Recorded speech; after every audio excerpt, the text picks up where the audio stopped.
আসসালামু আলাইকুম। অনলাইন ক্লাসে সবাইকে স্বাগতম। আয়োজনে আছে শরীয়তপুর পলিটেকনিক ইনস্টিটিউট, বরিশাল শরীয়তপুর। উপস্থাপনা আছি আমি Mohammad Mustafa Mia, junior instructor tech, department of electronics, Shariatpur polytechnic institute. আজকে আমরা ইলেকট্রনিক্স চতুর্থ পর্ব এবং টেলিকম চতুর্থ পর্বের ইলেকট্রনিক্স সার্কিট অ্যান্ড মেশিন সাবজেক্টগুলো হচ্ছে 66743 বিষয়ের সপ্তম অধ্যায় নিয়ে আলোচনা করব। সপ্তম অধ্যায় হচ্ছে 3 ফেজ ডেল্টা কানেকশনের সিস্টেমগুলো বলা আছে। আমরা যে বিষয়গুলো আলোচনা করব সেগুলো হচ্ছে ডেল্টা কানেকশনের সিস্টেম বা ডেল্টা কানেকশনের পদ্ধতি। আমরা 7.2তে আলোচনা করব ফেজর ডায়াগ্রাম। 7.3তে আমরা আলোচনা করব ভোল্টেজ এবং কারেন্টের সম্পর্ক। 7.4-এ আমরা আলোচনা করব ডেল্টা কানেকশনের ভোল্ট, এম্পিয়ার, পাওয়ার এবং পাওয়ার ফ্যাক্টর। 7.5-এ আমরা আলোচনা করব ডেল্টা কানেকশনের কিছু সমস্যার সমাধান এবং সর্বশেষ 7.6-এ আমরা আলোচনা করব স্টার এবং ডেল্টা কানেকশনের কিছু সম্পর্ক। সর্বপ্রথম আমরা যেটা আলোচনা করব সেটা হচ্ছে 7.1-এ 3 ফেজ ডেল্টা সংযোগ পাওয়ার পদ্ধতিতে চিত্র অঙ্কন, অর্থাৎ 3 ফেজ ডেল্টা সংযোগটা দেখতে কেমন, অর্থাৎ তিনটা ফেজ কীভাবে কানেকশন থাকে। তো আমরা চিত্রে দেখতে পাচ্ছি যেখানে তিনটা কয়েল থাকে। আমরা যদি একটা কয়েলকে এ কয়েল ধরি, এটাকে যদি আমরা বি কয়েল ধরি, এটাকে যদি আমরা সি কয়েল ধরি, তিনটা কয়েলের প্রত্যেকটা কয়েল একে অপরের সাথে দুটো করে অংশে সংযোগ করা থাকে। তার মানে এই কয়েলের এক প্রান্ত এবং সি কয়েলের এক প্রান্ত এক জায়গায় সংযোগ করা থাকবে। এই কয়েলের এক প্রান্ত বি কয়েলের এক প্রান্তে সংযোগ থাকবে, বি কয়েলের অপর প্রান্ত এবং সি কয়েলের অপর প্রান্ত আর এক লাইনের সংযোগ থাকবে। তো মোট তিনটা এখান থেকে লাইন বেরোবে, দেখতে অনেকটা লেটিনকর ডেল্টার মতো দেখতে পেয়ে যায়। এটাকে বলা হচ্ছে ডেল্টা কানেকশন। তো আমরা দেখবো যে ডেল্টা কানেকশনের ভোল্টেজটি কীভাবে থাকে। তো ডেল্টা কানেকশন আমরা দেখতে পাচ্ছি যে এখানে এ এবং এখানে যে ভোল্টেজ থাকবে, এখানে এ থেকে বি পর্যন্ত, বি থেকে সিতে এবং সি থেকে এতে প্রত্যেকটা একে অপর থেকে 120 ডিগ্রি করে ফেজ ডিফারেন্স থাকে। তার মানে যদি এবিতে ভোল্টেজ ডিফারেন্স থাকে হচ্ছে 0 ডিগ্রি, যে কোনো ফেজ ভোল্টেজ 0 ডিগ্রি থাকে, তাহলে বিসিতে থাকবে হচ্ছে ফেজ ভোল্টেজ থেকে -120 ডিগ্রি পিছনে, অর্থাৎ 120 ডিগ্রি পিছনে থাকবে অথবা 120 ডিগ্রি সামনে থাকবে। আবার সেখানে সিএতে থাকবে, অর্থাৎ সি থেকে এ পর্যন্ত যে অংশটা আছে এই অংশে ভোল্টেজ পার্থক্য থাকবে হচ্ছে আরও 120 ডিগ্রি। তার মানে হচ্ছে বিএবি থেকে শুরু করে বিসিএ পর্যন্ত টোটাল ভোল্টেজ পার্থক্য থাকবে হচ্ছে -240 ডিগ্রি। তো সেখানে আমরা যদি ডেল্টা কানেকশন লুপ ভোল্টেজ বা ম্যাশ ভোল্টেজ প্রয়োগ করে দেখি, এই সূত্র অনুসারে দেখতে পাবো এখানে সমস্ত যোগফলটা কিন্তু শূন্য আসছে। তার মানে আমরা বলতে পারি যে ডেল্টা কানেকশনের লো ভোল্টেজ ভেক্টর যোগফল হচ্ছে 0। এরপর আমরা দেখবো এখানে ডেল্টা কানেকশনের ভেক্টর ডায়াগ্রাম। তো ভেক্টর ডায়াগ্রামটিকে আমরা মনে হয় যারা 9-10-এ হায়ার ম্যাথ নিয়েছিল তারা তখনকে দেখতে পাচ্ছি যে ভেক্টর ডায়াগ্রাম সম্পর্কে বা ভেক্টর সম্পর্কে একটা অধ্যায় আছে উচ্চতর গণিতে। দেখানো সে একই পদ্ধতি ব্যবহার করেছে, ভেক্টরের রেক্ট্যাঙ্গল সূত্র প্রয়োগ করা হয়েছে। তো আমরা দেখতে পাচ্ছি এখানে মোটামুটিভাবে আগের মধ্যে তিনটা কয়েল সংযোগ করা আছে। প্রত্যেকটা যদি আমরা ভিএবি, বিবিসি, বিসিএ ভোল্টেজগুলো সংযোগ দিই, আমরা একটু আগে বলেছিলাম যে প্রত্যেকটা ভোল্টেজের পার্থক্য থাকে হচ্ছে 120 ডিগ্রি। ঠিক অনুরূপভাবেই প্রত্যেকটা কারেন্টের পার্থক্য থাকে 120 ডিগ্রি। তার মানে আমাদের যদি এখান থেকে এই থেকে এ পর্যন্ত যদি এ ভোল্টেজ হয়, এবি ভোল্টেজ হয়, এখানে যদি বিসি ভোল্টেজ হয়, এই লাইন থেকে এই লাইন যদি সিএ ভোল্টেজ হয়, তাহলে এবি থেকে সিএ 120 ডিগ্রি থাকবে, বিসি থেকে সিএ 120 ডিগ্রি থাকবে। আবার এবি থেকে বিসির ফেজ অ্যাঙ্গেল পার্থক্য থাকবে হচ্ছে 120 ডিগ্রি। এটা হচ্ছে বহুভুজ ভেক্টর ডায়াগ্রাম। এখন আমরা যদি একটা পোলার ভেক্টর ডায়াগ্রাম অঙ্কন করে দেখতে পাবো যে মাঝখানে পয়েন্ট থেকে যদি 0 ডিগ্রি থেকে শুরু করে এবি থেকে বিসি দূরত্ব হচ্ছে ইলেকট্রিক্যাল 120 ডিগ্রি, বিসি থেকে সি এর দূরত্ব হচ্ছে ইলেকট্রিক্যাল 120 ডিগ্রি এবং সি থেকে এবি দূরত্ব হচ্ছে ইলেকট্রিক্যাল 120 ডিগ্রি। তার মানে আমরা বলতে পারি এখানে যদি 0 ডিগ্রি হিসাব করি আমরা, তাহলে এবি থেকে বিসি দূরত্ব 120 আর এবি থেকে এসি দূরত্ব হচ্ছে 240। তার মানে আমরা এবি থেকে এসি দূরত্ব পাচ্ছি হচ্ছে ঋণাত্মক 120 পাচ্ছি এখানে আমরা। তো সেখান থেকে আমরা আরেকটা ভেক্টর ডায়াগ্রাম দেখবো যে ডেল্টা সংযুক্ত লোড ভেক্টর ডায়াগ্রাম কীরকম। এখানে আমরা দেখতে পাচ্ছি যে একটা ভেক্টর ডায়াগ্রাম আঁকা আছে। তো এটা হচ্ছে আইএ কারেন্ট, এটা হচ্ছে আইবি কারেন্ট, এটা হচ্ছে আইসি কারেন্ট। এই ভেক্টর ডায়াগ্রাম মূলত এখান থেকে আসছে। তাহলে এই আইএ কারেন্টের সংযুক্ত কার সাথে? আইএ কারেন্টের সংযুক্ত হচ্ছে বির সাথে এবং সির সাথে। দেখতে পাচ্ছি আমরা এই যে অংশটা আছে এই অংশটা এক জায়গায় সংযোগ হচ্ছে এখান থেকে বি এর সাথে, আরেক জায়গায় সংযোগ হচ্ছে এখানে সি এর সাথে। আবার বি যে অংশটা আছে এক জায়গায় অংশ সংযোগ হচ্ছে এর সাথে, অপর জায়গায় সংযোগ হচ্ছে সির সাথে। আবার সি যে অংশটা আছে এক জায়গায় সংযোগ হচ্ছে এর সাথে, অপর জায়গায় সংযোগ হচ্ছে বি এর সাথে। তো প্রত্যেকটা জায়গায় আমরা আই কারেন্টটা সংযোগ হচ্ছে এবির সাথে আর সংযোগ হচ্ছে এখানে মাইনাস সি এর সাথে অথবা এসির সাথে, minus C equal to plus AC. আবার আইবি কারেন্ট যেটা আছে সেটা সংযোগ হচ্ছে বিসির সাথে এবং একটি সংযোগ হচ্ছে বি এর সাথে অর্থাৎ minus AB equal to plus B A. আবার আইসি কারেন্ট যেটা আছে সেটা সংযোগ হচ্ছে এখানে সি এর সাথে অর্থাৎ আইসি, এদিকে হচ্ছে মাইনাস আইবি অথবা আইসিবি। তো এখান থেকে আমরা যদি ক্যালকুলেশন দেখতে পাই কেসিএল প্রয়োগ করে এই পুরো সার্কিটের ভিতরে রেক্ট্যাঙ্গেল সূত্র প্রয়োগ করে দেখতে পাচ্ছি আমরা আই ইকুয়াল লিখতে পারি I A B minus ICA equal to হচ্ছে আই এ বি এখানে যা আছে তাই, আর আইএসিটা হচ্ছে মাইনাস আইসি ইকুয়াল টু হচ্ছে প্লাস আইএসি। আবার আইবি ইকুয়াল টু লিখতে পারি আমরা আইবিসি মাইনাস আইএবি ইকুয়াল লিখতে পারি হচ্ছে আইবিসি প্লাস আইবিএ। আবার আইসি আমরা লিখতে পারি আইসিএ মাইনাস আইবিসি ইকুয়াল লিখতে পারি আমরা আইসিএ প্লাস আইসিবি। এখানে অনেক মনে প্রশ্ন আসতে পারে যেটা কীভাবে আসলো। তোমরা যারা ভেক্টরের ট্রায়াঙ্গেল সূত্র বা রেক্টেঙ্গেল সূত্র দেখছো, ভেক্টর যোগ বা বিয়োগ সূত্র যারা দেখছো তারা ভালো বুঝতে পারবা, ক্লাসে থাকলে সামনাসামনি আরও ভালো বোঝানো যেত। এরপরে আমরা দেখবো হচ্ছে ডেল্টা সংযুক্ত পাওয়ার সিস্টেমের ক্ষেত্রে ভিএল ইকুয়াল টু ভিপি এবং আইএল ইকুয়াল টু √3 IP। আমরা অধ্যায় 6 যেটা দেখেছিলাম স্টার সংযোগের ক্ষেত্রে, সেখানে আইএল ইকুয়াল টু আইপি ছিল আর ভিএল ইকুয়াল ছিল √3 অর্থাৎ লাইন ভোল্টেজ ছিল হচ্ছে ফেজ ভোল্টেজের √3 গুণ আর লাইন কারেন্ট ছিল হচ্ছে ফেজ কারেন্টের সমান। কিন্তু ডেল্টা সংযুক্ত বিষয়টা একেবারে উল্টা। ডেল্টা সংযুক্ত হচ্ছে ফেজ কারেন্ট এবং লাইন কারেন্ট দুটোটাই সমান থাকবে, কিন্তু লাইন কারেন্ট হবে হচ্ছে ফেজ কারেন্টের √3 গুণ। আমরা দেখবো যে কীভাবে সংযুক্তটা এখানে আসে।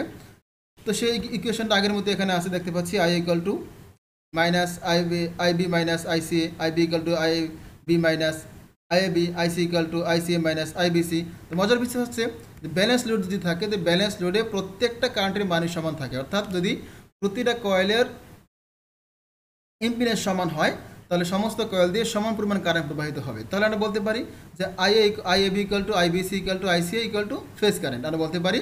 আবার এটাও বলতে পারি যে IA equal to IB equal to IC অথবা ফেজ কারেন্ট, এখানে আইল হবে না, এখানে হবে হচ্ছে ফেজ কারেন্ট। তো সেই সূত্র অনুসারে আমরা যদি ট্রায়াঙ্গল সামান্তরিক সূত্র প্রয়োগ করি তো দেখতে পাবো আই ইকুয়াল টু হচ্ছে যদি সমস্ত মানগুলো সমান তো সামান্তরিক সূত্র অনুসারে A square plus B square minus 2ab cos 120 degree সামান্তরিক সূত্র। সেখান থেকে আমরা লিখতে পারি যে I A B square plus I AC square minus 2IAB AC cos 120 degree. তো cos 120 ডিগ্রি হিসাব করলে আসে হচ্ছে cos 60 ডিগ্রি, মানে আসে 60 মানে আসে হাফ। আর এখানে আইএবির জায়গায় লিখতে পারি যেহেতু আইএবি ফেজ কারেন্টের সমান, তা আইএবির জায়গায় লিখতে পারি আমরা আইপি স্কোয়ার, আইএসি জায়গায় লিখতে পারি আমরা আইপি স্কোয়ার যেহেতু আইএসি এবং আইপি সমান। আর এখানে cos 60 ডিগ্রি হচ্ছে cos 120 ডিগ্রি মান হচ্ছে মাইনাস হাফ, তো সেক্ষেত্রে মাইনাস হাফ হয়ে গেলে প্লাস হয়ে গেল। আর এখানে আমরা লিখতে পারি IP square plus IP square 2IP into IP into half, তো হাফ ইয়ার 2 কাটা থাকে আইপি আইপি থাকে আইপি স্কোয়ার হয়। তো মোট এখানে এইটা হচ্ছে 2IP স্কোয়ার, এখানে একটা আইপি স্কোয়ার আছে, মোট হয় 3IP স্কোয়ার। তাহলে এখানে 3-এর উপর যদি √3 হয়ে যায় আইপির উপর স্কোয়ার কাটা গেলে শুধু আইপি থাকে, তাহলে আমরা লিখতে পারি আমরা আইএল ইকুয়াল টু √3 IP। তার মানে এখান থেকে প্রমাণিত হলো যে লাইন কারেন্টের ফেজ কারেন্টের √3 গুণ। এবার আমরা দেখবো হচ্ছে পাওয়ার ফ্যাক্টর। আমরা দেখবো হচ্ছে ডেল্টা সংযোগ পাওয়ার সিস্টেমের পাওয়ার ফ্যাক্টর ভোল্টেজ এম্পিয়ারের হিসাব। তো প্রথম আসছে ব্যালেন্স সংযোগ যদি আমরা চিন্তা করে দেখি তো ব্যালেন্স সংযোগে দেখবো যে প্রত্যেকটা লোডের যদি সমান পরিমাণ ইম্পিডেন্স হয় তাহলে প্রতিটা লোডের সমান পরিমাণ ভোল্টেজ থাকবে এবং প্রত্যেকটা লোডের সমান পরিমাণ ফেজ কারেন্ট থাকবে। লাইন কারেন্টের হিসাব ভিন্ন। তাহলে আমরা এখানে বলতে পারি যে যদি সমস্ত সার্কিটে কারেন্ট সমান প্রবাহিত হতে লিখতে পারি আমরা যে এখানে যদি P1 পাওয়ার হয়, এটা যদি P2 পাওয়ার হয়, এটা যদি P3 পাওয়ার হয় লিখতে পারি P1 equal to P2 equal to P3, অর্থাৎ প্রত্যেকটা ফেজ পাওয়ার সমান। এরপর ওটা এখানে বলতে পারি, অর্থাৎ আমরা বলতে পারি যে মোট পাওয়ারটা হবে P1 ইকুয়াল টু হচ্ছে 3 ফেজ পাওয়ার, মানে তিনটা টোটাল পাওয়ার হবে হচ্ছে গিয়ে তিনটা ফেজের যোগফলের সমান। তার মানে পাওয়ারের সূত্রটা হচ্ছে কি EPIP cos θ, তো সেখানে লিখতে পারি যে total power equal two 3EPIP cos θ, অর্থাৎ তিনটা লোডের পাওয়ারের যোগফলের সমান। ডেল্টা সংযোগে আমরা এটা জানি যে EP ইকুয়াল টু EL, অর্থাৎ phase voltage equal to phase line voltage. আবার ফেজ কারেন্ট ইকুয়াল টু হচ্ছে IL বাই √3, অর্থাৎ IL ইকুয়াল টু যদি √3 IP হয় তাহলে আমরা লিখতে পারি IP equal to √3 IL by √3। তো সেই হিসাবে আমরা লাইন ভোল্টেজ এবং লাইন কারেন্ট অনুসারে 3 ফেজ পাওয়ার যেটা আসবে সেটা হচ্ছে যদি আমরা এখানে ইপির জায়গায় যদি 3L বসায় দিই, আইপির জায়গায় যদি আমরা IL বাই √3 বসায় দিই আর cos θ যা আছে তাই থাকবে, তো সেখানে হিসাব করে আসবে যেটা এই √3 3 কাটা গেলে তো √3 থাকে EL cos θ। অর্থাৎ আমরা যদি ফেজ ভোল্টেজ হিসাব করি তাহলে লিখবো হচ্ছে total power equal to √3 EPIP cos theta, আর যদি লাইন ভোল্টেজ যদি আমরা লিখি তাহলে লিখবো হচ্ছে √3 equal to total power equal to √3 EL IL cos theta. এখন আমরা দেখবো ডেল্টা সংযোগ পাওয়ার ক্ষেত্রে কিছু সমাধান দেওয়া আছে। প্রথম সমাধানটা হচ্ছে একটি 3 ফেজ অল্টারনেটরের 3টি এক ফেজ ওয়েল্ডিংয়ের প্রতিটি ভোল্টেজ এবং কারেন্ট রেটিং যথাক্রমে 2400 ভোল্টেজ এবং 416 এম্পিয়ার। লাইন ভোল্টেজ এবং কারেন্ট নির্ণয় করো যখন কয়েলগুলো ওয়াই সংযুক্ত এবং ডেল্টা সংযুক্ত। ওয়াই সংযুক্ত মানে হচ্ছে স্টার সংযুক্ত, আর ডেল্টা সংযুক্ত। তাহলে এখানে যদি মানগুলো দেওয়া আছে, এখানে কারেন্ট দেওয়া আছে, তার সাথে ভোল্টেজ দেওয়া আছে, তার মানে সহজে আমরা এখান থেকে সব কিছু মান বের করতে পারবো। দেওয়া আছে ইপি ইকুয়াল 224 ভোল্টেজ, আইপি দেওয়া আছে 416 এম্পিয়ার। ওয়াই মানে স্টার বেলায় আমরা জানি যে ইএল ইকুয়াল √3 ইপি, সেক্ষেত্রে ইএল মানটা বের করে নিতে পারি যে 1√3 দিয়ে গুণ করি, তাহলে বেরোচ্ছে হচ্ছে 4157 ভোল্ট বা 4057 ভোল্ট। আইএল ইকুয়াল যেহেতু আই3, তাহলে আইএল লিখতে পারি আমরা যেহেতু দুটোটা মান সমান, তার মানে হচ্ছে আইএল ইকুয়াল টু 416 এম্পিয়ার। এখানে আইএল মান সমান, ডেল্টা স্টার কানেকশনের বেলায় আইপি এবং আইএল দুটোটাই সমান থাকবে। আর ডেল্টা কানেকশনের বেলায় যেহেতু ভোল্টেজ সমান থাকবে, তার মানে ভোল্টেজ এখানে 2400 ভোল্টই থাকবে, শুধু কারেন্টের মানটা পরিবর্তন হবে, আইএল ইকুয়াল √3 আইপি। এখানে √3 গুণ করলে আমরা পাচ্ছি 720 এম্পিয়ার। অনুরূপভাবে 2 নম্বর অঙ্ক যেটা আছে সেটা একই অবস্থা দেওয়া আছে। এখানে বলা আছে একটি 3 ফেজ ইন্ডাকশন মোটরের ইনপুট পাওয়ার 76.2 কিলোওয়াট। মোটরটি লাইন প্রান্তের আড়াআড়িতে ভোল্টেজ বলা আছে 2250 ভোল্ট। প্রতি প্রান্তে কারেন্ট 26.1 এম্পিয়ার। এই অবস্থায় মোটরটির পাওয়ার ফ্যাক্টর নির্ণয় করো। তো পাওয়ার ফ্যাক্টরটা কি? পাওয়ার ফ্যাক্টরটা আমরা ক্লাসে একদিন আলোচনা করেছিলাম যে কারেন্টের মান লেগিং থাকা বা লিডিং থাকা, অর্থাৎ ভোল্টেজের তুলনায় কারেন্টটা পিছনে থাকা বা সামনে থাকা, সেই মানটাকে চাইছি। তো পাওয়ার ফ্যাক্টর হচ্ছে কস থিটার মান, অর্থাৎ ভোল্টেজ এবং কারেন্টের মাঝখানে যে অ্যাঙ্গেলটা থাকবে সেই অ্যাঙ্গেলের কসের মান হচ্ছে পাওয়ার ফ্যাক্টর। তো এখানে পাওয়ার বলা আছে হচ্ছে গিয়ে 76.2 কিলোওয়াট বলা আছে, মানে 1000 গুণ করলে পাচ্ছি আমরা ওয়াটে। আর ইএলটা পাচ্ছি এখানে বলে আছে যে 550 ভোল্ট বা 2250 ভোল্ট। আইএল বলা আছে 26.1 এম্পিয়ার। আমাদের কস থিটা বের করতে বলছে। তো আমরা কস থিটার সাথে ইএল আইএল যে সম্পর্কটা সেটা হচ্ছে P equal √3 EL IL cos theta.